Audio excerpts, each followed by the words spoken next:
Quando eu morrer, eu não quero choro nem vela, quero uma fita amarela gravada. Chega, Edson, tá bom.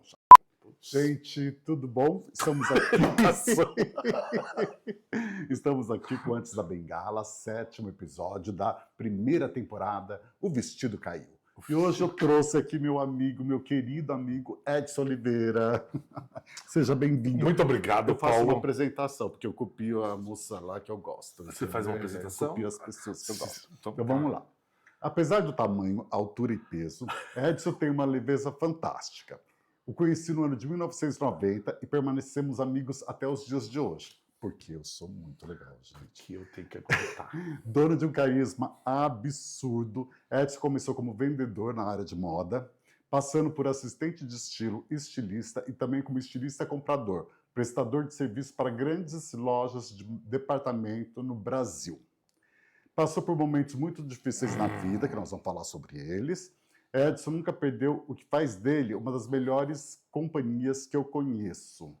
O seu grande senso de humor. Eu pensei que fosse café. Amigo que amo, podemos falar tudo um para o outro e podemos ouvir tudo que o outro tem a dizer sobre o nosso comportamento. O meu, claro, exemplar dele já questionável, sem perdermos a amizade. Uhum.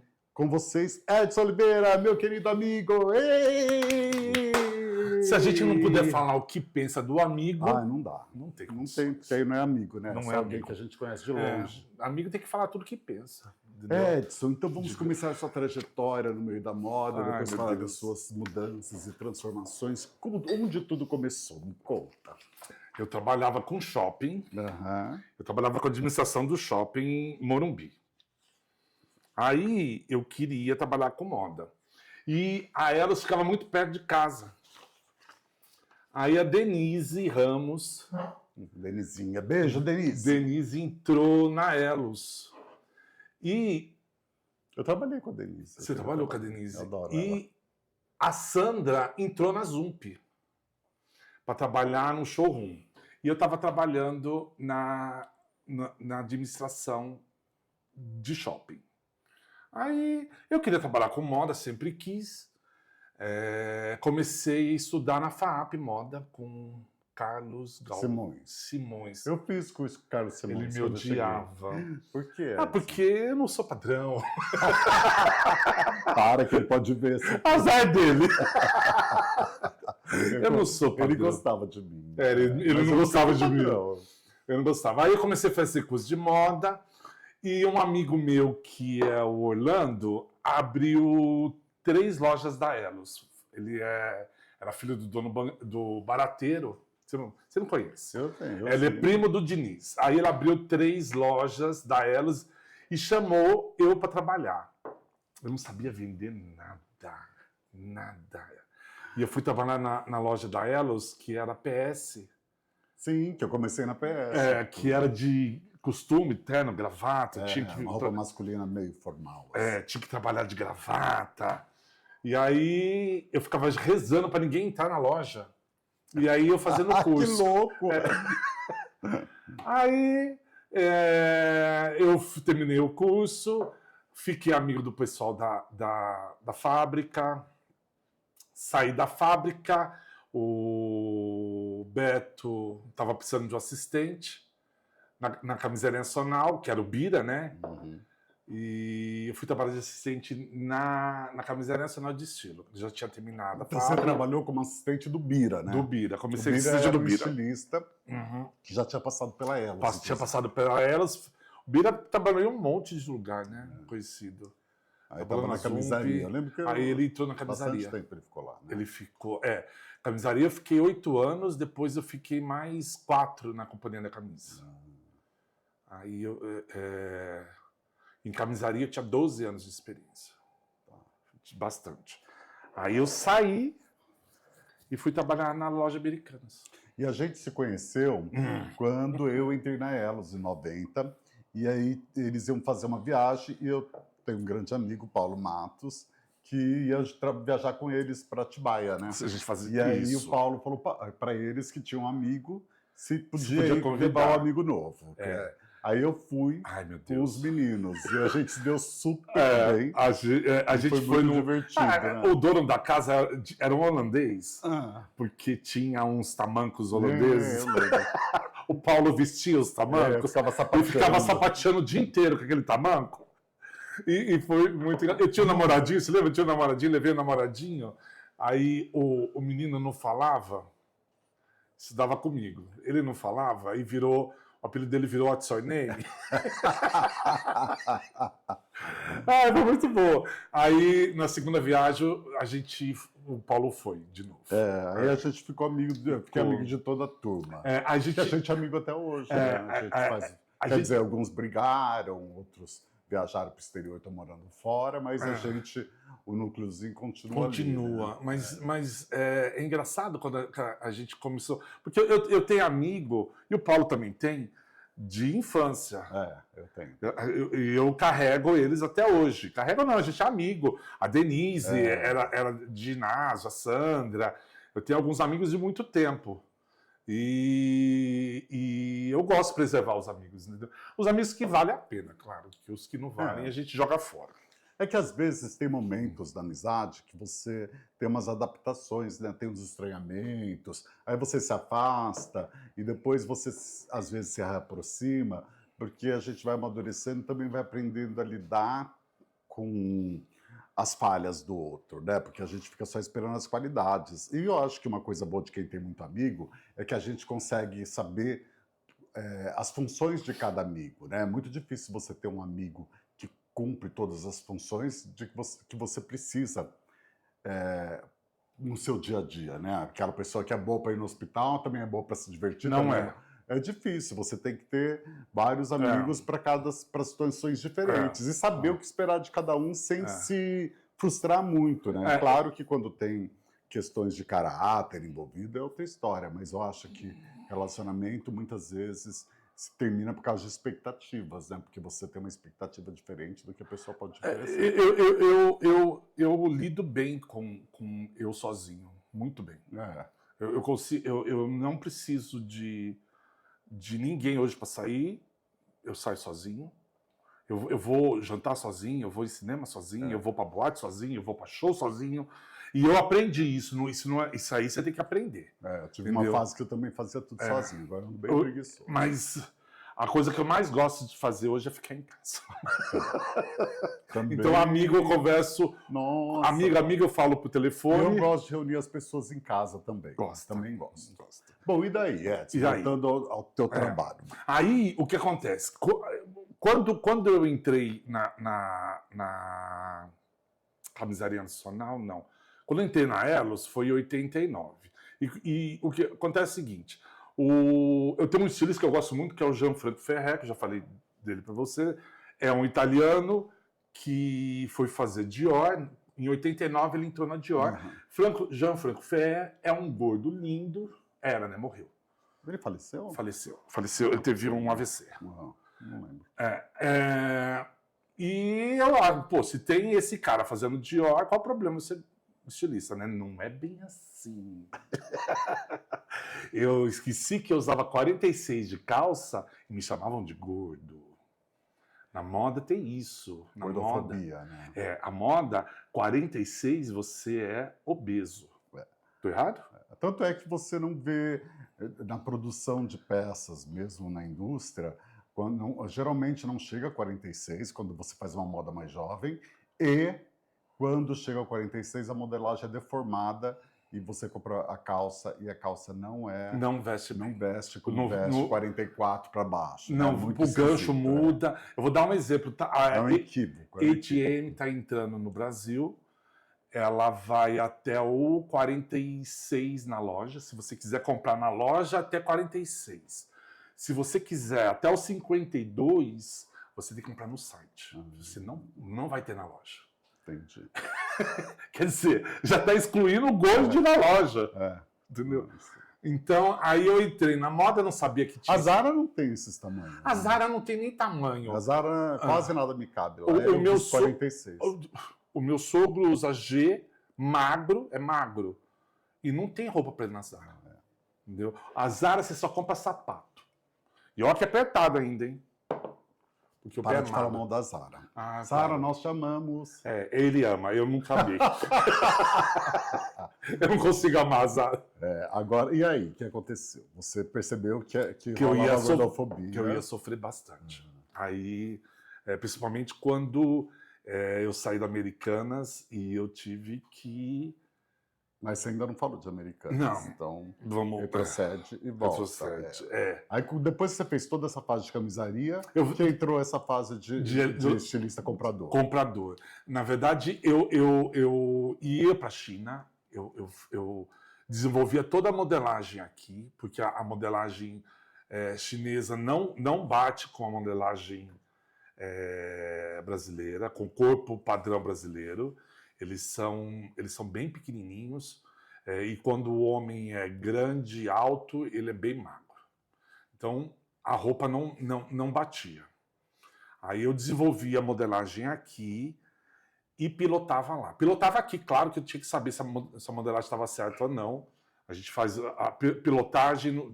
Precisa explicar aqui? Sim, a pilotagem é a primeira peça que você faz para aprovação. Às vezes você tem que fazer segunda peça, terceira peça, até ela estar vestindo da forma como você quer, para depois poder mandar para fora para fazer a produção. Você faz um desenho, passa para a modelista transforma aquele desenho no molde que vai ser cortado em tecido. Isso. Esse molde, ele tem que ser testado. Então, a gente testa, experimenta numa modelo. Vai para a costureira, que é a piloteira, e ela faz a primeira peça. Primeira peça. Aí é aprovado no modelo, numa modelo, e aí vai fazendo as correções ali até chegar na peça. Às vezes tem que fazer 2, 3 peças para chegar na peça pronta. E outra coisa, você mudou o tecido, mudou a modelagem. Não é o mesmo, não pode ser o mesmo. Então, eles mandavam o tecido para mim.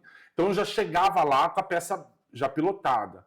Mas eu precisava ver ampliação, eu precisava ver cor. Aí eu ia lá para isso. Fazer o desenvolvimento de produto. Aí fazia o desenvolvimento de produto. O que mais vendia na época, quando eu entrei, era camisola. Aquelas camisolas de cetim. Sim. Aquilo vendia muito. Só que eu acho que tinha um potencial muito grande. Quando eu cheguei na China, porque ninguém tinha ido para a China ainda desenvolver. Então, quando eu cheguei lá, eu vi couro de porco que podia ser trazido, eu vi tricô, eu vi um monte de coisa que eu comecei a fuçar e começar a trazer. Pantufa, cara, o que eu trouxe de pantufa para cá? Então, a gente começou a trazer Natal, a importação ficou gigantesca. Então, tudo que tinha na loja Americanas, eu que desenvolvia. Então, você trabalhava numa empresa que oferecia, que desenvolvia os produtos para a loja americana. Só importado. Tá, só importado. Só importado. Tá. Só fazia importado. Então, eu viajava para fora, fazia pesquisa de mercado. A gente, como era muito popular, a gente ia para Nova York, ia para Miami, porque a gente não precisava ser tendência, a gente ia para Miami. Camisola, a gente pesquisava estampa, porque é engraçado. Em Londres, a Inglaterra tem muito papel de presente floridinho. Então a gente ia na papelaria comprar esse tipo de coisa. Porque eu esqueci como eles chamam, era muita florzinha, isso era para estampa. E a gente... É Liberty, né? Isso, a gente comprava isso lá em Londres, e a gente viajava para Frankfurt para ver essas novidades de pantufa. Tinha feira lá, a gente dava uma fuçada nisso. Mas o que você trabalhava basicamente era vestuário? Eu fazia tudo. Vestuário, ou você chegava a fazer decoração? Fazia decoração, fazia cameba, que é cama, mesa e banho. Acessórios. A gente foi introduzindo, né? Acessórios, Natal.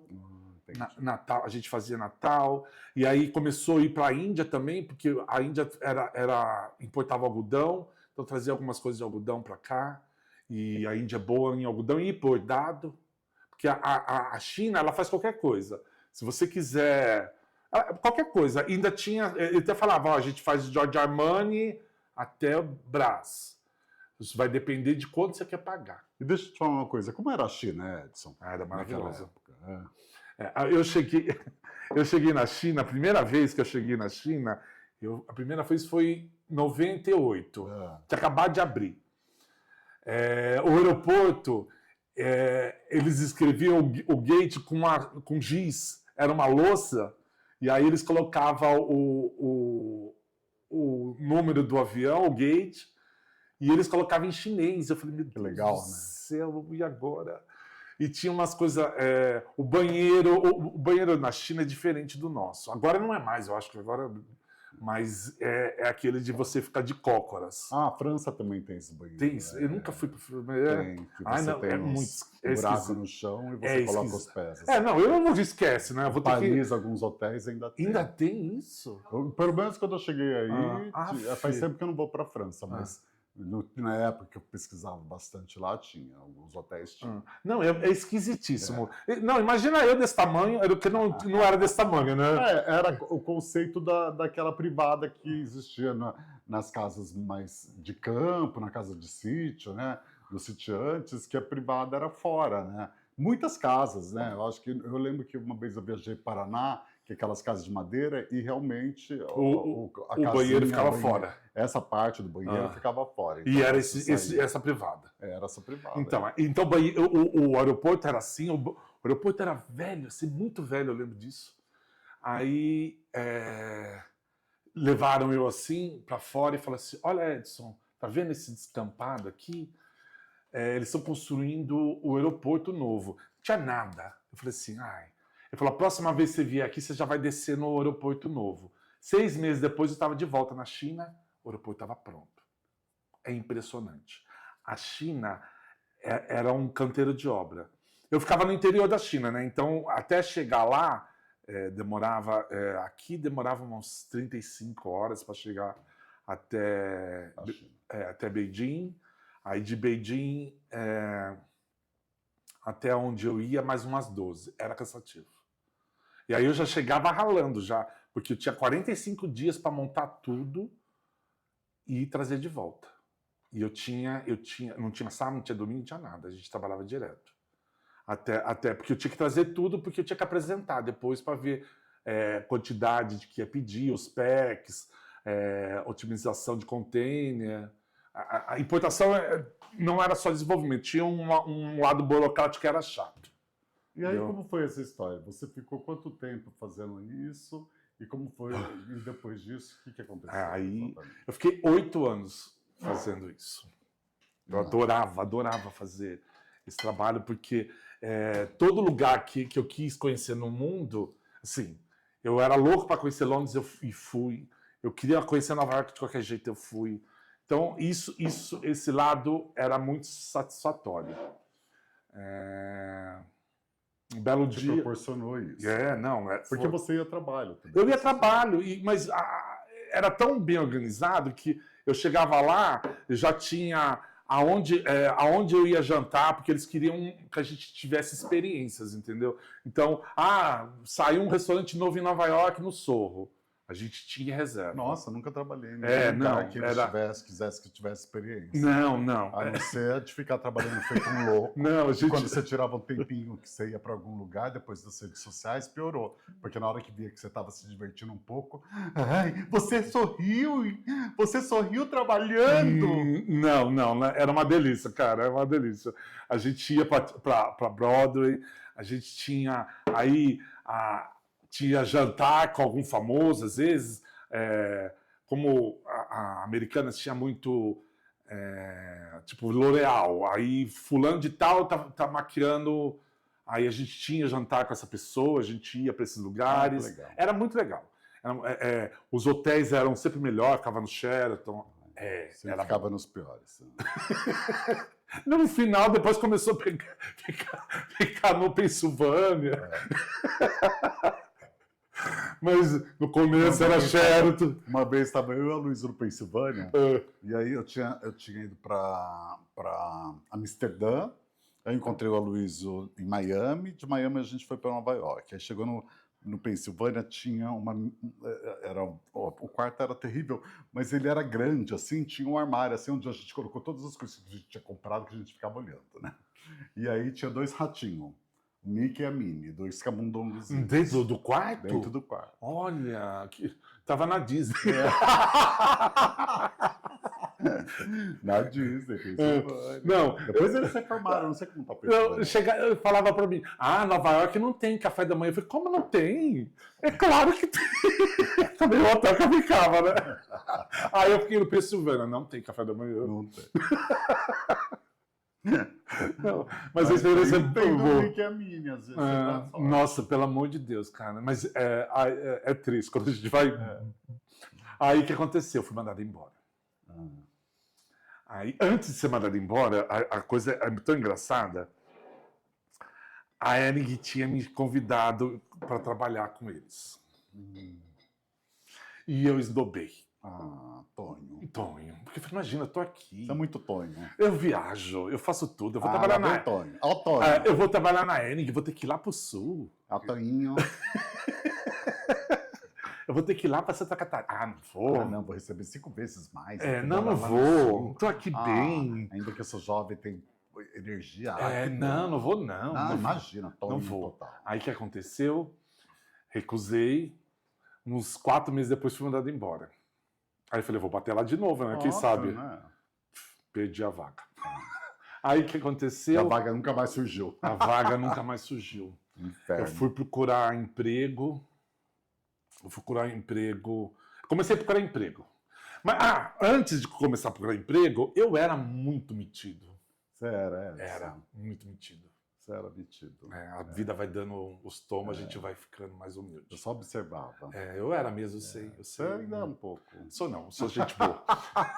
A gente vai aprendendo. Eu falei assim, vou viajar. Vou para Nova York passear.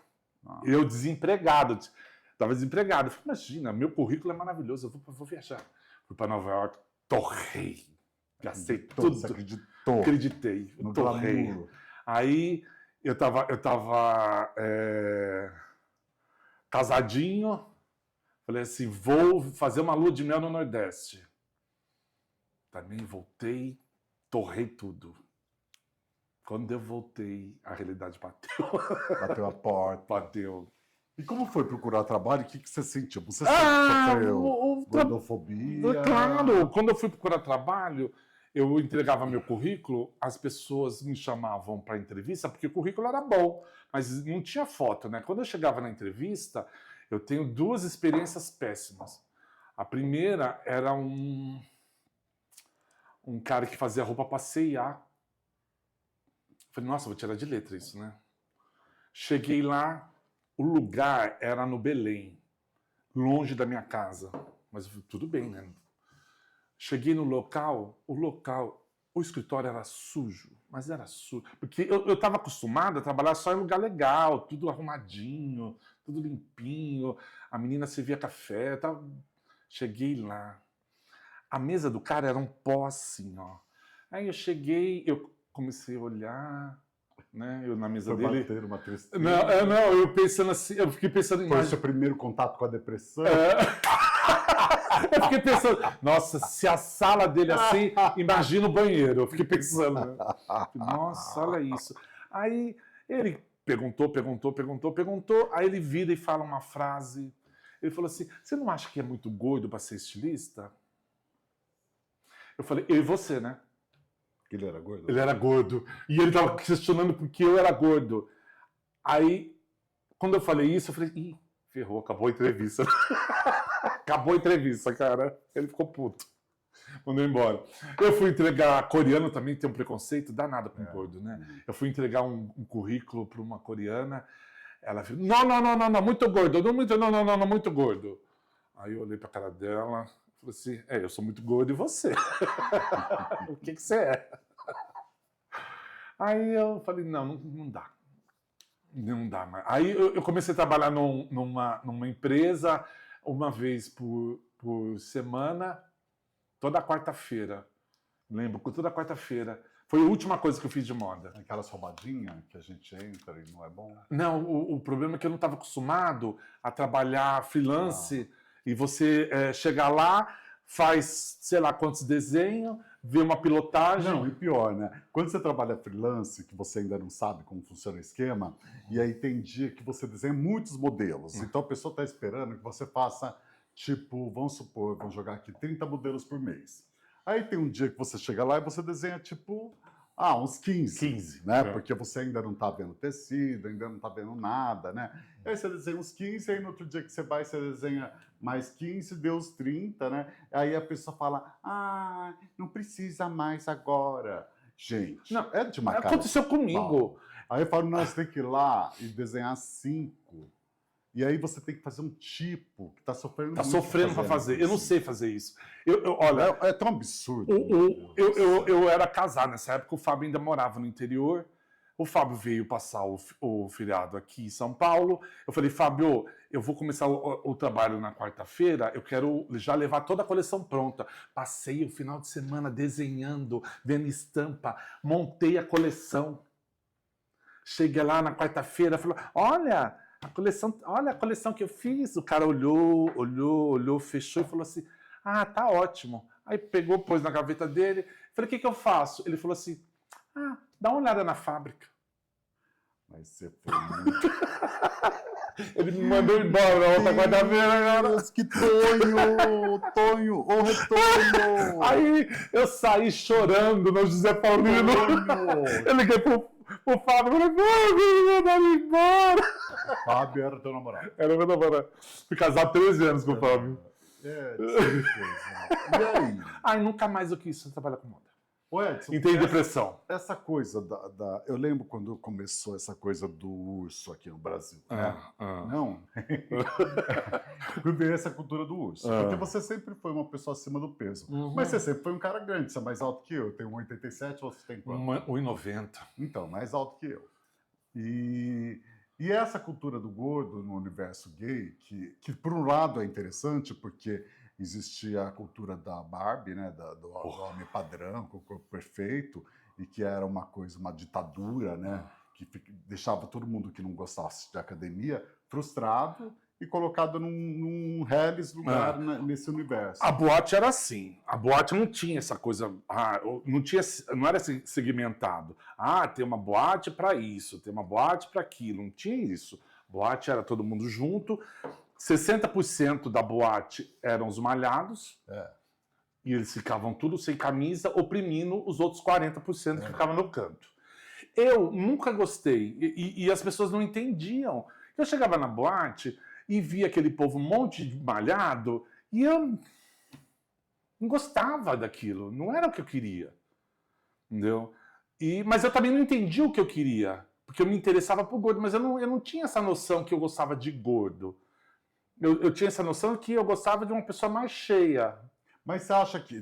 Tudo bem, aí eu lembro que chegou essa coisa do urso, que tem um lado bom, porque todas as pessoas, não só as pessoas com sobrepeso, tiveram um espaço para serem enxergadas, mas eu acho que todas as pessoas que fugiam do padrão tiveram esse espaço a partir do momento que entrou essa cultura dos ursos aqui. Sim. Né? Porque outras pessoas também conseguiram ter uma visibilidade ali e, de alguma forma, se tornarem interessantes. Esse lado eu acho bem interessante. Mas, ao mesmo tempo, essa cultura do urso, ela não glamorizou a compulsão por alimentação. Não, porque eu tinha... Porque, assim, depois das redes sociais, tudo que se vê de uma pessoa acima do peso é fotografia de comida, né? Então, assim, não houve eu não estou aqui, gente, criticando a cultura do urso e nem tendo uma postura gordofóbica. Não, o que eu estou falando é sobre, no universo gay, essa glamorização do peso. Quer dizer, quanto mais gordo, mais interessante. Não é quanto mais gordo, mais interessante.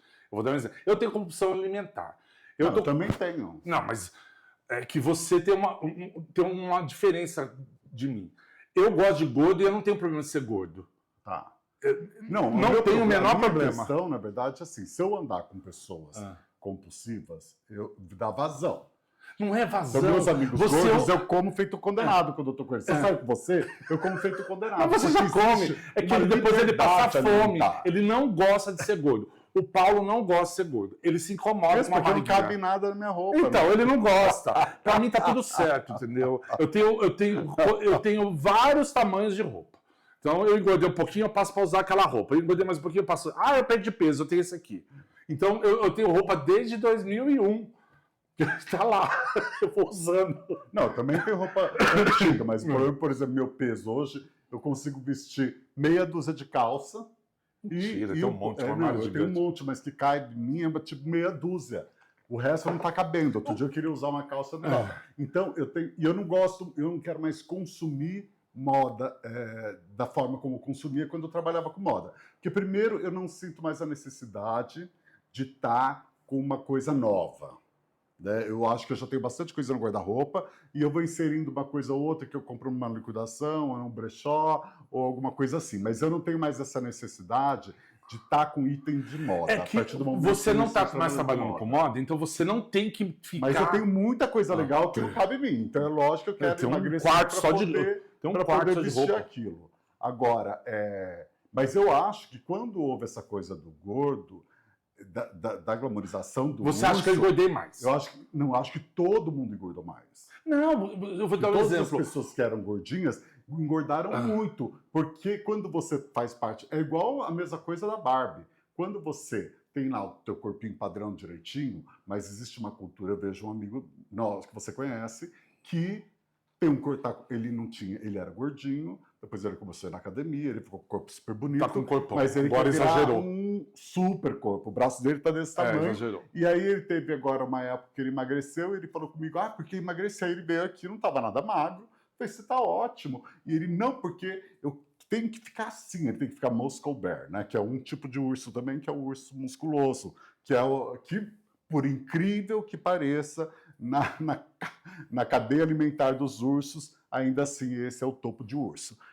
Tem isso, top, urso top. Eu não acho. Não, você não acha que você não gosta, mas você sabe que dentro desse padrão não, é porque são os considerados mais gostosos. Eles querem... Por causa do estereótipo de homem. Eles querem homem másculo. E eles acreditam que uma pessoa musculosa é másculo. É másculo, entendeu? É bobeira isso, porque... Mas então você não acha, você não vê por aí. Não, eu não vejo. Eu acho que é lógico que você sai com o pessoal gordinho, a gente come pra caramba, e não fica um... Eu vou dar um exemplo. Não, ninguém vai ficar critica recriminando. ninguém. Não, também não tem que recriminar. Mas eu vou dar um exemplo. Às vezes eu saio com o pessoal do shopping e tem gente que fica, ai, tem que comer saladinha. Eu vou comer salada porcaria nenhuma. Mas quando você sai com o pessoal não é nem que vai te falar nada, mas se você sai com pessoas que não são do grupo, né, de urso, você come igual você come quando eu não como mais como eu comia antes. Porque você tá bem louco tomando Zempic. Eu não tô tomando mais o Zempic, mas eu tomava, eu tava tomando. Tava tomando igual Perdi louco. quase 20 quilos. Mas eu não tô tomando mais. Não. Mas eu vou dar um exemplo. Agora tomou vergonha na cara. Eu vou dar um exemplo. Eu mais novo, eu tenho uma lanchonete que eu gosto aqui chamada Bulldog. É verdade, faz tempo que a gente não vai. A gente vai. Eu vou te Eu levar. tava passando lá na frente e falei, nossa, quanto tempo que eu não venho aqui. Eu comia um beirute, que é gigantesco, e eu ainda pedi um x-salada para arrematar. Ainda tinha batata frita que ainda ficava... Calma. Hoje, eu peço um beirute, eu como em 2 vezes. Então, não é falar não é Zempic, não é o Zempic. Então. Entendeu? Agora, eu vou falar, eu como 4 cachorro-quente. Então, eu já não como. Se for um cachorro-quente daquele simples, eu como 6, 7. Eu não consigo comer 4. Se for um cachorro-quente muito cheio de coisa, no mínimo 2. 3. E aí eu paro de comer, porque eu falo, gente, eu não posso comer mais. Mas eu comeria. O Paulo come bem. Eu não posso mais comer assim. Antigamente eu comprava uma barra de chocolate, eu pegava ali duas fileirinhas, guardava na geladeira, até esquecia. Aí eu falo, um dia agora não. Se eu comprar 2 barras de chocolate, que eu sento no sofá, não sei se isso vem depois dos 50, porque eu como as 2 barras. Aí quando fica bem doce, eu tomo água assim para sair o doce, aí eu falo, vou esperar um pouquinho. Isso é coisa de gordo, hein? É coisa total de gordo. Não, eu vou falar que eu bem isso. Olha que eu fazia. Antes a gente tinha um canal dos ursos e eu saía na sexta-feira, o canal dos ursos, o povo começava a entrar depois da meia-noite, que tinha aquele negócio de discar, que não queria pagar um impulso só. Eu saía, a gente jantava toda sexta-feira, você lembra? Uhum. A gente ia no Gigeto toda sexta-feira, a gente saía para jantar. De lá eu ia pro Planetas também. Ou no Planetas. Ou de lá eu ia pro bailão. Eu ficava no bailão, saía do bailão, juro que eu fazia isso. Onde ele se achava mais bonito. Eu era mais bonito. Me achava. Eu Ele saí. e o Edu, eles estão disputando. Tem dois amigos, gente, que você acha os mais bonitos. Eu era o mais bonito. Eu me achava mesmo que. Eu vou explicar. Se você não se achar bonito, quem vai te achar? Aprenda. O que é isso? É o aparelho auditivo agindo no Ai, que digestivo. susto. O aparelho auditivo agindo no digestivo. Eu saía do bailão, passava no Pão de Açúcar. Eu amo quindim. Tem um quindão do Pão de Açúcar que é feito pela Casa do Pão de Queijo. Eu comprava um quindão e uma Coca Zero. Tá, agora uma coisa. Calma, acabou de contar. Eu ia para casa, pegava uma colher, ia para frente do computador, ficava comendo quindão e bebendo Coca Zero e conversando. Não, e você tomava água? Porque eu lembro que teve uma época que eu não tomava água, era só Coca-Cola. Continuo. Você podia ser garoto propaganda da Eu Coca-Cola. continuo. A Coca-Cola me salvou. Salvou, sim. Salvou. É. Por causa da Coca-Cola eu descobri o câncer. Olha, mas ela também te levou, né? Agora, tem uma coisa, Edson, me fala de quando você... Porque, gente, o Edson está falando, glamorizando, ele está glamorizando esse negócio de que ele engordou. Mas vou falar uma coisa, teve uma época que ele usava uma bengala, que a panturrilha dele era desse tamanho. Não, Agora, é porque eu caí, aquela eu sofri um época acidente. Que você sofreu um acidente, É. que você jura que foi espírito que te pôs? Não, eu caí Ele mesmo. falou isso pra mim, eu senti que foi espírito. Mentira! Acabou a entrevista. Falou assim, ele falou assim, Mentira! que eu levei um empurrão da escada. Eu falei, não foi o fato de você ter comido a cidade inteira. Vou contar a história do acidente. Então, conta. O Fábio a mãe do Fábio deu de presente para ele um apartamento. E eu fiquei de escolher, eu falei assim, eu não sou bobo, eu falei, vou escolher o local do apartamento. O Fábio era do interior, não ia saber onde era. Aí eu comecei a ver apartamento. Eu vi o apartamento na rua da casa da minha mãe. 4 quarteirões da casa da minha mãe.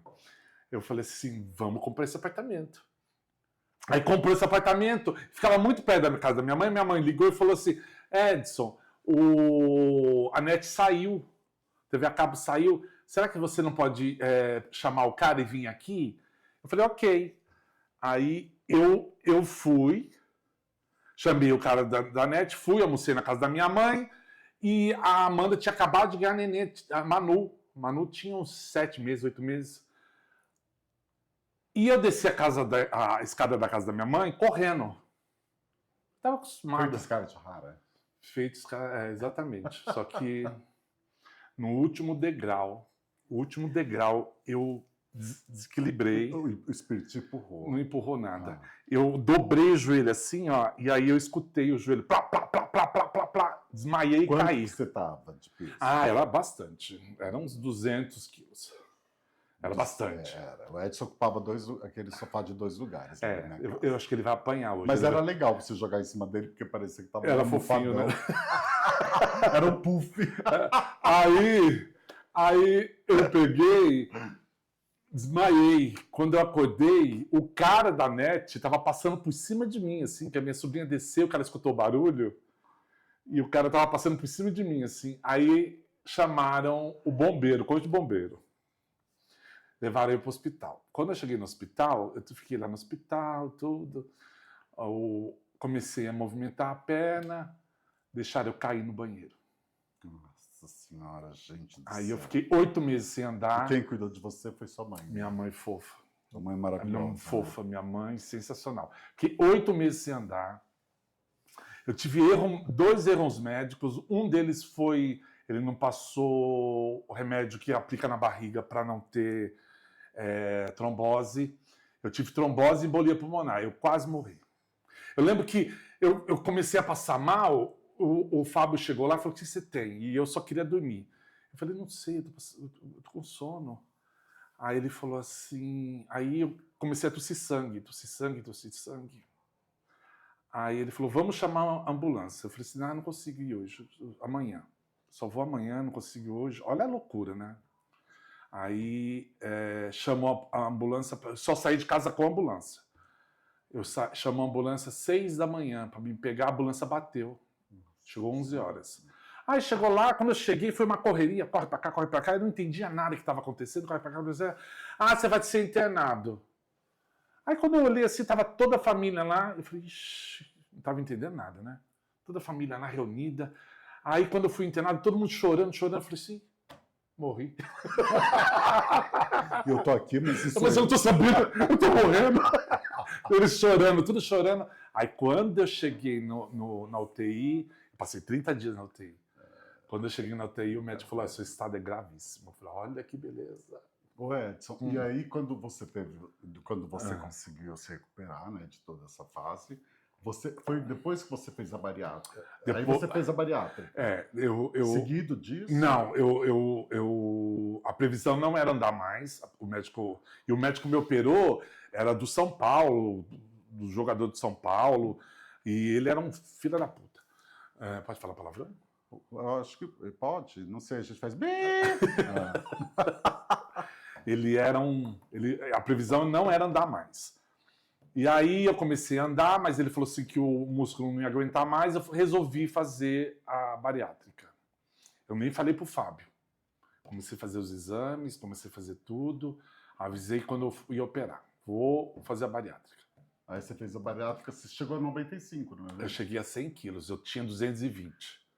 Eu cheguei a 100 quilos. Aí eu olhava... Nossa, ele tirou uma pessoa de dentro. Eu tirei ele de dentro e eu me achava horror. Eu tenho 105, que é um absurdo. E...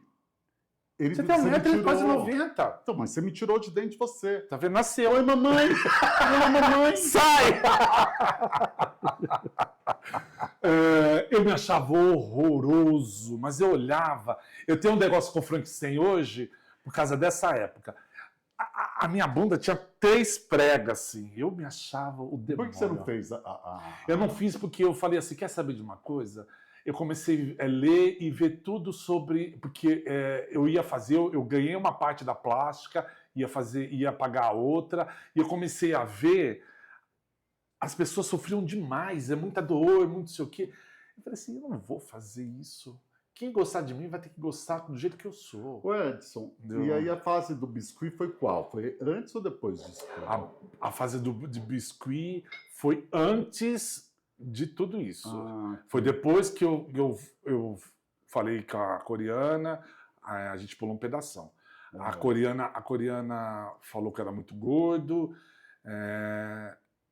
eu entrei numa depressão ferrada, aí eu conheci a Lígia foi minha psicóloga, eu fazia tratamento com ela, tomava remédio para depressão, porque imagina você viaja o mundo todo, você tem um reconhecimento profissional, profissional, você compra milhões e eu cheguei num ponto que eu não tinha dinheiro para pegar um ônibus. Nossa. Entendeu? Então, quando a pessoa fala isso para mim hoje, eu escutei, eu até comentei com você, uma pessoa que eu conheço... Eu estou com alguns amigos nessa situação. Passando por isso, e você vê como que a pessoa era e como que ela está hoje, isso dá um susto, assim, entendeu? E aí eu tento ajudar. Foi bem difícil, entendeu? E aí o que aconteceu? A minha mãe, que é um anjo, Dona Bia, maravilhosa. Fofa, gente fofa. Gente boa. Vou contar uma história da Dona Bia antes de contar isso. A minha mãe é sapa, né? A irmã dele. A minha mãe é sapa. A minha mãe tem um puta casão, assim, e ela deu uma festa, e tava sapaiada toda lá. E a minha mãe tava conversando com uma sapa lá, aí a minha mãe falou assim, ó, corre lá pra mamãe que aquela lá gosta de coroa. Eu vou encostar pra ver o que ela tá falando com a minha mãe, né? E minha mãe lá conversando com ela, e aí eu encosto, minha mãe não viu, a minha mãe, ela perguntou alguma coisa pra minha mãe referente a gente, eu e a minha irmã. A minha mãe vira e fala assim, olha, eu não ligo se eles são gays, se ela gosta de mulher, o que eu quero ver eles felizes. A Dona Bia, não tem como não gostar. Minha mãe tinha 70 e tal lá. Maravilhosa. Não tem como não gostar da Dona Bia. Então eu sinto muito falta dela. Voltando. Dona Bia, tinha uma amiga minha que fazia biscuit. A minha mãe chegou, que é a irmã do Beto, a Marcinha. A minha mãe chegou e pediu para ela me ensinar. Ela foi lá, me ensinou, mas eu não gostava daqueles negócios, né? Não gostava muito daquilo. Eu não dava menor valor no que eu fazia. Eu comecei a fazer, mas não dava valor. Aí eu falei, não, eu preciso inventar alguma coisa que me dê prazer, né? Aí eu comecei a fazer boneca. e pôr roupa na boneca. Aí isso começou a me dar prazer. Ele fazia bonequinha de biscuit, com roupinha. Com roupa. Eu lembro que foi uma febre naquela época. É, né? eu saí, só pra você ver. Na Veja São Paulo, eu saí 4 vezes, na Guia de Melhores Compras. Na Casa Cláudia, eu saí 3 vezes. E mesmo assim, eu não dava valor. Eu não dava. É. Porque você não se identificava? Não, eu achava que... Quanto tempo você ficou fazendo fiquei. Quando eu pego, eu montei indústria. Tinha gente que trabalhava para mim. Que legal. Eu tinha... Eu lembro mesmo. Uma vez eu fui lá e tinha umas 2 pessoas. Tinha 2 pessoas que trabalhavam para mim fixas e tinha mais umas 4 que fazia por fora. Eu comecei a fazer Benedito Calixto, Shopping Center 3. Eu vendia para 11 lojas. Uma das lojas tinha mais 11 lojas. Então... Esse Shopping Center 3 foi quando surgiu o Afonso também. O Afonso faz lá também? Não, o Afonso fez feira lá. Fez lá? Foi onde ele se lançou com as almofadas então, e hoje é um design de tecido. De tecido. É que eu não dava valor. Eu realmente... eu fazia análise nessa época, ela não conseguia entender por que eu não dava valor nisso, mas eu não gostava. Porque não dava status? Você acha que não dava status? Eu acho que não era... Não, o status dava, porque eu saí em revista. Entendeu? Mas não é isso, é porque eu não gostava. Para mim, eu tinha sido rebaixado, entendeu? Entendi. Eu tinha... A moda, ela tem isso, né? Você pode estar ganhando uma merreca na moda, mas quando você deixa trabalhar com moda, você acha que você perde alguma coisa muito tá rebaixado, né? E às vezes você está ganhando mais em outro lugar, mas você ainda tem aquela sensação de... Porque também tem uma coisa no mercado de moda. Quando você não está trabalhando com crápula, nem com monstro do Lago Ness, é muito divertido, né? Você se diverte muito trabalhando com moda. As pessoas de moda são muito queridas, assim, né? Engraçados. Eu tenho vários amigos de moda que eu trago comigo. Paulo. Eu conheci poucas cascavéis, assim, no meio da moda. Mas... Eu conheci muitas. Eu concordo que você trabalhou mais... Eu trabalhei mais com atacado, né? O atacado, ele não... É diferente do varejo. O varejo, eu acho que a pressão é mais complexa. Cara, eu era muito, muito tímido. Eu sempre fui muito tímido. E até hoje, esse meu jeito expansivo, brincalhão, é para cobrir essa timidez. Nossa. Mas esse lado brincalhão, eu levo até hoje no meu trabalho, que é sério.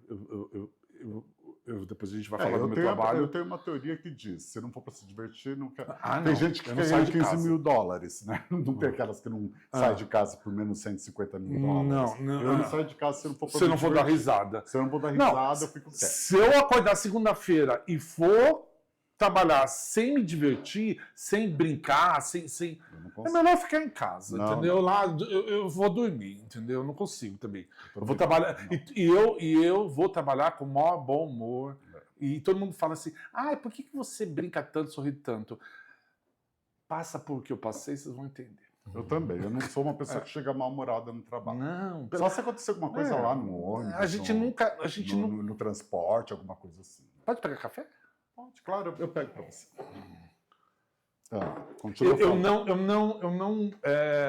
Não consigo trabalhar mal-humorado. Tem um problema no trabalho. Quando eu tenho um problema, eu me isolo e eu tento resolver por mim mesmo. Eu fico isolado, mas eu não deixo passar por isso. Até quinta-feira eu estava com alguma coisa. A minha chefe, a Mari, que é um amor de pessoa, mandou um WhatsApp e falou assim: o que aconteceu? Eu não sabia o que tinha acontecido. Aconteceu uma coisa, mas nem eu sei o que aconteceu. Mas eu não trabalhei mal-humorado, eu trabalhei quieto. Tá, mais introspectivo. É diferente. Ô Edson, agora vamos falar, antes da gente começar a falar dessa coisa, eu quero que você explique como foi essa mudança para a área que você estava, até então com as bonecas e tudo mais. Você passou por todo esse processo da tua queda, depois da bariátrica, e depois teve mais um problema com a sua mãe? Foi logo seguido disso? Não, foi antes. O problema é que minha mãe foi... Eu saí das bonecas, não quis mais, fechei, não quis mais fazer. Me chamaram para tomar conta da Déjà Vu, que era uma loja. E aí eu achei o máximo, porque eu tinha voltado para moda, estava todo feliz, e aí me chamaram para trabalhar na Déjà Vu, trabalhei, a loja era maravilhosa, Qual que é a Déjà Vu? que era sócia do Marcelinho e a Gi. Tá. Eu não cheguei a conhecer. Não, a loja era maravilhosa, era uma loja de ponto de estoque, a gente vendia Manuela Junqueira, que é o vestido de festa, vendia Uma, só vendia Renato Caraquian, a Iodice, e aí eu fiquei todo animado. E depois eu peguei e a minha irmã, a gente faz um almoço das pessoas antigas, dos amigos antigos. Todo ano A gente tem faz uma macarronada de pressão. a macarronada da Sandra. Adoro. Sandrinha, te amo! A gente faz todo o ano a Sandra vem de Trancoso para cá, que ela tem uma posada lá, e a gente reúne e faz essa macarronada. A Sandra é maravilhosa. A minha irmã, quando eu saí de shopping, eu tinha colocado a minha irmã no shopping, lá no Morumbi. Ela continuou no shopping. E ela trabalhava na maior empresa de shopping, não é a maior, gente, não vou falar isso, mas é a maior pagadora de IPTU de São Paulo, que é uma empresa grande e tem vários shoppings. Ela saiu e foi tocar um shopping chamado Shopping Parque da Cidade, que é do lado de casa. E ela ia precisar de pessoas para vender. Aí ela chamou a Rose. E nesse dia, você falou, você não vai chamar seu irmão? Aí ela falou, não, eu vou. Ela me chamou. Quando eu entrei no shopping... Eu falei? Você falou. Tá vendo? Eu sempre generoso, sempre pensando nos amigos. É impressionante essa coisa que eu tenho. Dá para dar 10% do salário? Não. Tá vendo? Não tem reconhecimento. É ingratidão atrás de ingratidão e de ingratidão eu vivo. Aí o que aconteceu? Eu peguei e eu falei assim, eu tenho que...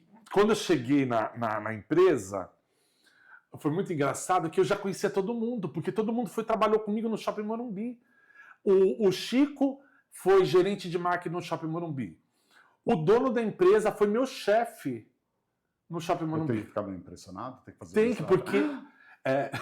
Porque eu não esperava nunca mais encontrar essa turma. Eu comecei lá com 14 anos, eu saí com 18, eu servi o exército, eu saí com 19. E eu esperava nunca mais encontrar. E meu chefe virou e falou assim, não sai. Não, vou sair, vou trabalhar com moda. Acreditou. Mas foi bom. A experiência que eu tive... Você conheceu vários lugares. Não posso reclamar, não. Todo lugar que eu queria conhecer, eu conheci. Não viajou junto, né? Nunca viajou. Nunca te encontrei em Paris. Falei, sorry, como diria. Mas eu posso falar, eu não conheço Paris. Sorry! A gente nunca trombou e falou, sorry! Eu não conheço Paris. Uma cidade que eu nunca quis. Nova York. Paris é maravilhosa. Não estou falando mal, não. É que eu nunca quis Paris. Nunca quis. Eu queria conhecer Londres. Não, Paris é bonito. Até o bueiro é bonito. Mas eu não sei por quê. Não, deve ser lindo, mas eu queria conhecer algumas coisas. Nova York por causa de bonequinha de luxo. Londres por causa da música que eu gosto, entendeu? Então eu queria conhecer isso. A língua inglesa. Aí, não estou falando mal de Paris, não. Você aprendeu a falar sorry. Aí, o que aconteceu? Onde eu estava que eu perdi? Aí você... Aí você chegou, tinha todo mundo. Aí estava todo mundo lá. Aí, olha, você voltou. Cara, eu ralei. Trabalhei. Como eu não sabia nada, eu queria aprender 6 da tarde. Tem um cliente lá, tem um cliente meu que eu fiz amizade, que é o Karina, que é de Curitiba. Ele chegou sexta-feira, 6 da tarde, ninguém queria atender o cara. Eu falei, eu vou. Lógico que eu vou. Aí eu me jogava assim, entendeu? Domingo, meio-dia, vou. Então, mas você trabalha exatamente com o quê? Qual que é a tua função nessa área que você Eu trabalho com administração de shopping e na parte de comercialização de loja. Não é um corretor, entendeu? É um executivo, porque o shopping tem muita... tem algumas coisas específicas que não tem em corretagem de imóveis, entendeu? Entendi. Então, o que a gente faz? A gente procura, a gente vê o shopping, vê qual que é o mix que está precisando E o que caberia naquela loja? Um exemplo, um restaurante não pode ir para qualquer lugar, ele tem que ter uma estrutura para atender o restaurante. Entendeu? Entendi. Então a gente trabalha. Você faz o estudo do a gente espaço exatamente. para melhor atender a uma possibilidade de De uma uma loja loja no entrar local. ali, né? Qual é o É. melhor lugar que você vai ficar? Exatamente. Onde que tem as coisas que você... Por exemplo, eu acho que toda a parte que tem gastronomia É. tem que ter um banheiro por perto, entendeu? Tem que Porque ou a pessoa banheiro tem que dentro ou lavar a por perto. mão, ou, É. né, qualquer coisa que aconteça, você vai ao É, banheiro. eu vou dar um exemplo. No Parque da Cidade, o banheiro lá, como é tudo sustentável, o banheiro é a vácuo. Então não tem banheiro nos restaurantes, que é muito caro para colocar isso, Não. o sistema a vácuo. Então o banheiro tem que ficar perto. Você tem que ter um sistema de exaustão, você tem que ter água, esgoto, entendeu? Então você tem que ver Banheiro a vácuo significa o quê? o banheiro que nem avião. Ah, tá. Banheiro igualzinho avião, não tem água. Ah, tá. Entendeu? Lá no Parque da Cidade, no meu não. Onde eu tô, não. E aí a gente. Exatamente, faz aquele barulhinho. Você só senta.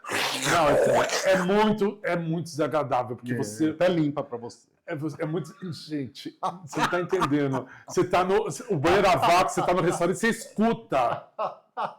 É muito ruim, cara. A caminhada. A caminhada do trem.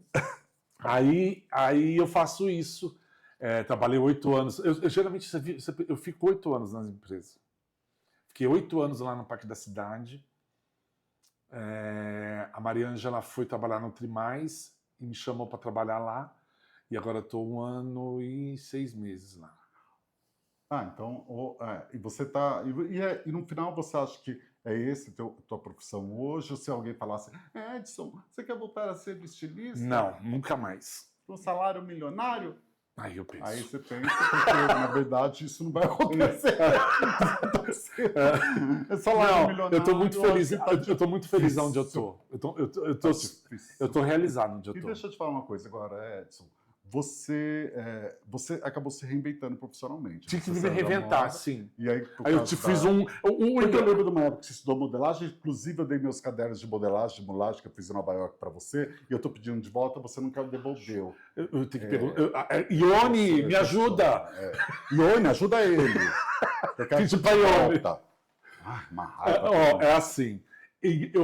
A minha carreira profissional foi muito engraçada, que eu fiz um círculo, porque eu comecei você com shopping e eu voltei para quase o shopping. livro do Paulo Coelho. Não é esse que vai em busca de tudo e depois a felicidade está lá onde ele encontrou? Ou esse foi do Calil? Eu não sei, eu li.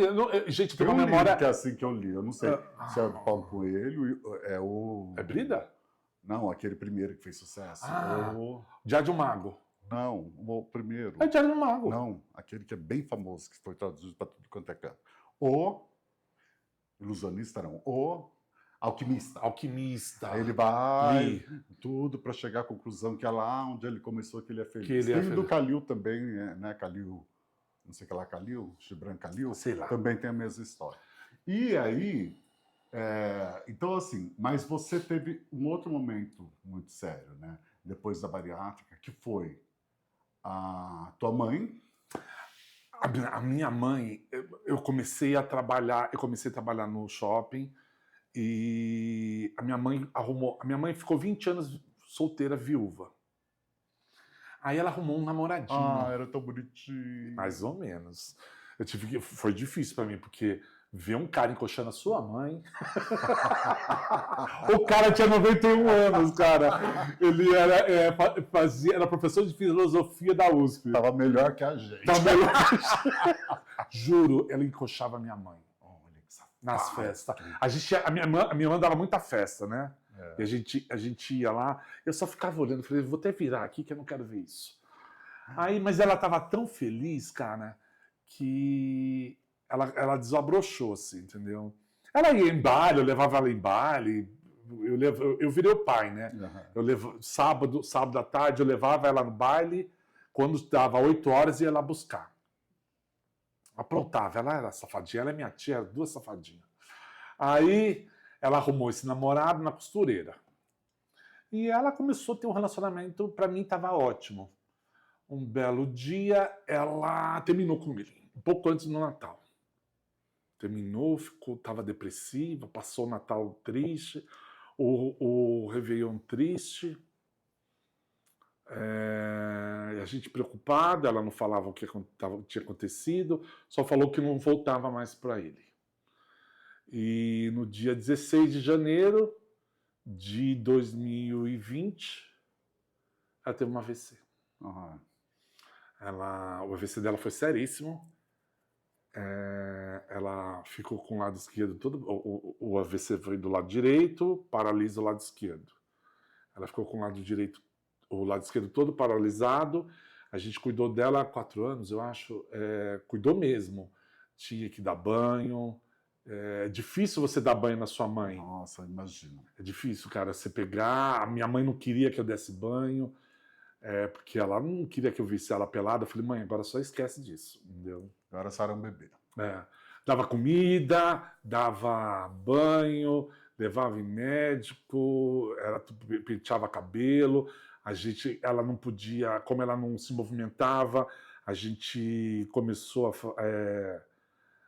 a Ione cuidava dela durante o dia e à noite. A Ione é a secretária do lar. A Ione trabalha com a gente. A Ione tomava conta dela durante o dia e à noite ficava eu e minha irmã. Minha irmã largou a casa dela, minha irmã mais velha largou a casa dela, foi guerreira, dormia na sala com a minha mãe, porque a gente não levou minha mãe pro quarto. Quanto tempo tua mãe ficou assim? 4 anos a gente ficou cuidando. 4 anos, gente. A gente não tinha vida. Quando a gente queria sair, a gente contratava um cuidador para ficar no final de semana. É muito caro essas brincadeiras. Fralda é muito caro, remédio é muito caro, tudo é muito caro. Envelhecer é caro, né? Caro. Gente do céu, envelhecer é caro. Devia ter uma coisa já na escola que é do tipo uma economia para o teu envelhecimento, porque eu vou te falar uma coisa, é mais caro ser velho do que ser jovem. Mas eu vou falar um negócio. Se eu ficar doente de cama igual ela ficou, eu não quero. Me dá os remédios, caixa de remédio aqui, ou um copo de água que eu me viro. Entendeu? Até parece. Me viro. Não vira nada. Vira nada. Agora me fala uma coisa, Edson. Você é um dos poucos, quer dizer, eu não conheço nenhum outro homem que teve câncer de mama, né? Só você. Como foi? Por que esse câncer de mama? Porque eu sou muito gay. Eu não tenho câncer de próstata, eu tenho câncer de mama. Aí você teve câncer de mama e me explica, de onde veio essa ideia? Acordou um belo dia e falei, todo mundo está tendo câncer de mama, também botei. Não, é o seguinte, o câncer de mama foi engraçado. Agora é engraçado, né? Engraçado, imagina agora. Dia das Mães, a minha mãe foi fazer um almoço em casa, eu falei, eu levo as bebidas. Eu sou exagerado, né? Eu comprei bebida para 300 pessoas. Então, eu carregando a bebida, eu tava com uma coca solta assim, eu fui pôr a coca debaixo do braço, bateu no peito. Quando bateu no peito, aqui no direito, eu passei a mão e falei, nossa, tem um caroço aqui, doeu. Aí eu falei, bobagem. Peguei, entrei, pus as cocas na geladeira, começamos a almoçar, e eu passei a mão de novo, com dor. A minha mãe virou e falou assim, o que você está passando a mão no peito? Eu falei assim, tem um carocinho aqui, tá doendo. Aí ela falou assim, marcar médico agora. Minha mãe era foda. Vou marcar médico. Eu falei, não, depois a gente marca. Não, vai marcar agora. Olha isso. Aí marquei. Eu lembro que era uma terça-feira, 8 horas da noite. Fui no médico com o Bolota, um amigo meu. Falei, vamos lá comigo, eu não vou no médico? Eu não tô afim. Ele falou, não, vamos. Aí cheguei lá, o médico, um senhor, já era um senhor, a gente dando risada, ele falou assim, se tivesse um bisturi aqui, eu tirava isso agora. Isso não é nada, isso é não sei o quê. Vamos fazer exame, não é nada. E eu super tranquilo, né? Vamos fazer. Cheguei para fazer exame, era uma ressonância. Ressonância não, era um ultrassom. Quando eu cheguei no ultrassom, o médico também, vamos fazer em pé, isso aí não é nada. Super tranquilo. Ele falou, não, brincando, deita aí. Quando ele começou a fazer ultrassom, a cara dele mudou. Ele falou assim, tem um nódulo aí. Aí eu falei assim, doutor? Ele falou assim, irregular e vascularizado. A cara dele mudou. Era uma sexta-feira. Ele falou assim, eu vou mandar o resultado para o seu médico. Na sexta-feira mesmo, eu cheguei em casa, eles me ligaram marcando uma biópsia para segunda-feira, 7 horas da manhã. Aí foi ladeira abaixo. Eu era o único caso no convênio inteiro que tinha câncer de mama. Eu ia no consultório assim para fazer os exames, mamografia, nunca tinha feito mamografia. E dói, porque... Dói pra caramba, cara. Coitado da mulherada, aperta o peito, você pá! E a mulher deve doer mais, né? Porque a Dói mulher pra ainda caramba. tem aquela coisa do peito. Né? Dói pra caramba, eles apertam assim. Aí eu fiz mamografia, eu ficava na recepção e as mulheres passavam de hobby, assim, todo mundo olhando pra minha cara. Todo médico que eu passei falou assim: ah, você é o famoso? Eu virei o famoso do convênio.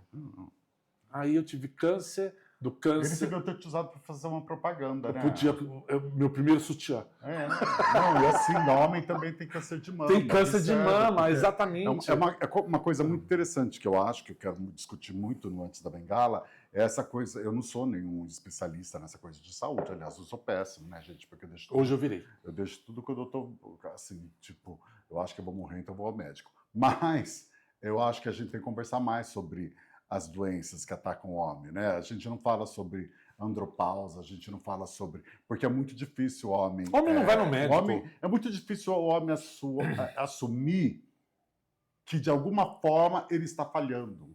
Porque é uma cultura que diz que o homem não pode falhar. Super-homem, né? Você tem que ser você tem que ser o alfa, né? E tá muito louco porque a mulher, ela já na adolescência, ela já começa a procurar, já vai atrás de ginecologista geralmente, e aí ela já dá uma permanência. A mulher ela consegue lidar melhor com a dor também. Não, a mulher, né? a primeira transa da mulher, ela já vai no ginecologista. Homem exatamente. Homem e não. o homem nunca vai. Então o homem ele espera até o limite da dor. E o gay que ele se adapta à dor até. E o gay que faz passiva, ele tem que ir no proctologista, ele tem que fazer exame, ele tem que ver, entendeu? A flora intestinal, inclusive. Tem que ver isso, entendeu? Se faz passivo, tem que ir. Faz ativo, vai lá ver como que tá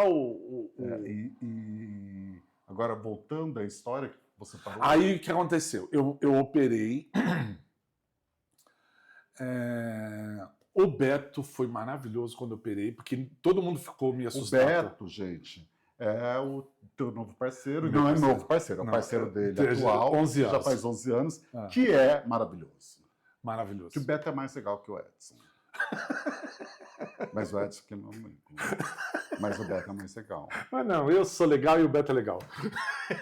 O Beto para cuidar. É muito fofo. O Beto para cuidar. Não, ele picava maçã, põe na boca. Gente. Trocar, fazia curativo. Nossa, se eu ficar doente, eu vou ter que... Não, eu tô fudido, cara. Se você... ele cuida.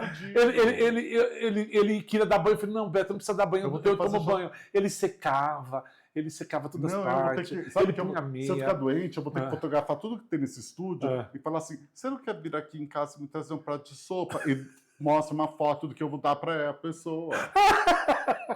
Senão não vai ter nada, gente. Ele cuidou de mim, que era impressionante. Escolhe no catálogo que você quer para vir limpar minha bunda. Vai ser assim. Ele não limpou minha bunda que eu não precisava, mas ele fez curativo, ele limpava o dreno. Ele anotava no papel. Eu não tenho o que falar, cara. Ele é maravilhoso. Ele ficou 15 dias fazendo isso. Mas eu acho legal, porque você fez isso pela tua mãe, né? Eu fiz. Você foi eu já vi alguns filhos fazendo coisas incríveis com a mãe. A minha mãe, a gente sabe o que aconteceu? Meu pai era muito violento comigo. Meu pai sabia que eu era gay e ele sentava o sarrafo em mim. E a minha mãe me defendia. Então, ela sabia que eu era gay desde pequeno. Meu pai sabia, meu pai não levava eu para passear, meu pai não saía para pescar, não me levava, ensinou a minha mãe a dirigir, não me ensinou. Então, alguns traumas eu tenho do meu pai, mas não são traumas ruins, porque eu soube perdoar ele, entendeu? Ele ficou muito doente também. A família do meu pai toda tem câncer, e o meu câncer veio da família do meu pai. Eu vou explicar como chegou a isso. Então, a minha mãe foi o meu porto seguro, entendeu? Foi onde eu conseguia... toda bicha fica com a mãe. Não é toda bicha que gosta da mãe, não. Mas a minha mãe, eu levava ela para passear. Ela era divertida. E tem uma coisa, né? Mãe, tirando algumas exceções, são figuras muito importantes na criação, né? Não tem como a gente... eu acho que não é só gay que é ligado à mãe. Eu acho que filhos em geral são ligados à mãe, né? A mãe é um elo. Outro dia o Fábio, que é meu ex, Fábio, eu fiquei 13 anos. O Fábio virou e falou assim, eu postei uma foto da minha mãe, o Fábio virou e falou assim, eu sou muito grato à sua mãe, ela foi muito importante para mim, uma coisa assim que ele falou. A minha mãe queria ver eu feliz, então não importava com quem eu estava. Só para você ver, uma vez eu estava com o Fábio, minha mãe chegou e virou e falou assim, 13 anos casada, hein? Minha mãe falou assim, Edson, você não acha que está na hora de terminar esse casamento? Quando já estava desgastado. Já estava desgastado. Eu olhei para a cara dela assim, eu falei, puta, deve ser. Aí o que aconteceu? Nós temos um tempo. O tempo tá correndo, você tem que falar isso logo e falar como que você adquiriu um câncer. Aí o que aconteceu no câncer foi o seguinte: o câncer saiu da mama, foi para casa debaixo do braço. Eles resolveram fazer o teste da Angelina Jolie. Tá. Eu tenho uma mutação igual da Angelina Jolie. E eu tive que tirar outra mama para não ter câncer na outra mama. Então, a minha mutação, ela afeta a mama, o pâncreas, que é beleza, né? O pâncreas, você pegou câncer no pâncreas. Você... É foda. A mama, pâncreas e próstata, mas tá tudo certo. E mais um que eu não lembro. Então, a minha vida é um inferno de 6 em 6 meses, porque eu tenho que ficar fazendo exame. Então, em setembro agora eu vou fazer exame. Eu entro na máquina, faço um PET scan, que é um inferno, eu fico 1 hora numa máquina. É aquela máquina que a gente fica assim. Fica Deus, e ninguém avisa que falta 10 minutos. Ninguém avisa quando para. E aí você descobre não pode que mexer. você tem coceira em lugares que você nunca percebeu que você coçava. É horrível. PET scan ninguém merece aquilo, gente. É uma ressonância com PET scan. E vai injetando um negócio líquido que vai esquentando, esquenta o fiofó, esquenta... É horrível.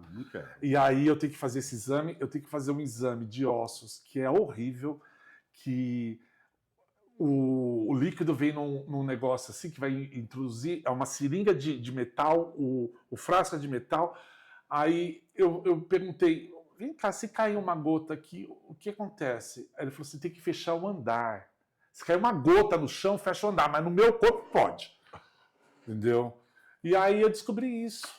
E aí eu fico... Nós vamos ter que... Nosso tempo acabou. Uma pena, porque tá uma delícia conversar com você, como sempre. Tem coisas que você não esclareceu. Acho que eu vou ter que fazer um segundo episódio. É que eu falo pra caramba e ele também.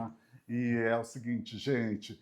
O Antes da Bengala está todos os domingos a partir das 18 horas no YouTube. E se inscrevam, indiquem, comentem, não me magoem, eu sou muito sensível. E não me chateiem, que eu sou muito violento. Então é o seguinte, compartilhe, avise, fale para as pessoas, dá like, tudo que tiver que fazer, gente, vamos lá, tá bom? E se inscrevam, tá bom? Exatamente. Antes da Bengala. Estive aqui com meu amigo Edson Oliveira, essa coisinha adorei, eu sou tímido. Super tímido. A gente almoçou, Almoçamos. Ele não pagou meu almoço, não. nem eu dele, mas quem sabe um dia eu poderei pagar. E eu também. Te amo. Tchau, gente.